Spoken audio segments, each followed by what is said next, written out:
ہر winter season میں respiratory tracked illnesses بڑھ جاتے ہیں. اس وجہ سے خطرہ تھوڑا اس دفعہ تھوڑا زیادہ ہے کیونکہ کووڈ موجود ہے، کووڈ ختم نہیں ہوا، اور ایکسپیکٹیشن یہ ہے کہ ہر تھوڑے ہفتوں کے بعد یا ہر چند مہینوں میں نمبر آف کیسز بڑھے گا، تو تھوڑے چھوٹے چھوٹے سرجز آتے رہیں گے. دیکھیے پاکستان کا health care system is not optimal, لیکن اس کو کافی حد تک اپ گریڈ کر دیا گیا، یہاں تک کہ کسی ٹائم پہ بھی during the pandemic up till now system over whelm نہیں ہوا.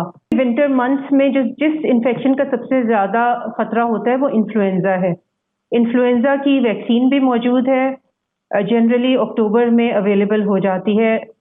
پرفیکٹ ویکسین نہیں ہے، امپرفیکٹ ہے، لیکن it does provide some degree of protection. تو ہیلتھ کیئر پریکٹیشنرز کے لیے تو بے حد ضروری ہے کہ ویکسینیشن ہو تاکہ ہیلتھ کیئر ورکرز کا بچاؤ ہو سکے.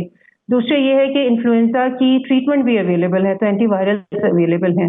تو ایک چیز جو بہت امپورٹنٹ ہوگی وہ یہ کہ ڈائگنوسٹک ورک اپ کیا جائے، ڈائگنوسٹک ٹیسٹ کیے جائیں تاکہ پتہ چل جائے کہ مرض ہے کیا، تاکہ اس کا صحیح علاج کیا جا سکے.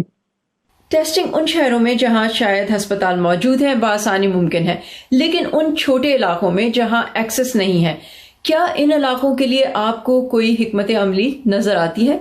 NIH اسلام آباد پچھلے کچھ سال سے بہت زیادہ ایکٹیو ہے.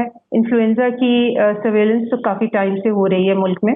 جو ڈائگنوسٹک کیپیسٹی ہے وہ کافی حد تک بڑھائی گئی ہے NIH کی لیول پہ.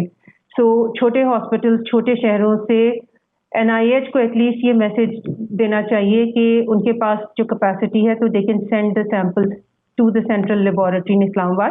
جیسے کہ کچھ انفیکشنز کے لیے تو آلریڈی یہ سسٹم ان پلیس ہے. پاکستان کے کسی بھی علاقے میں اگر کوئی سسپیکٹڈ کیس ہو تو they can send the sample to اسلام آباد.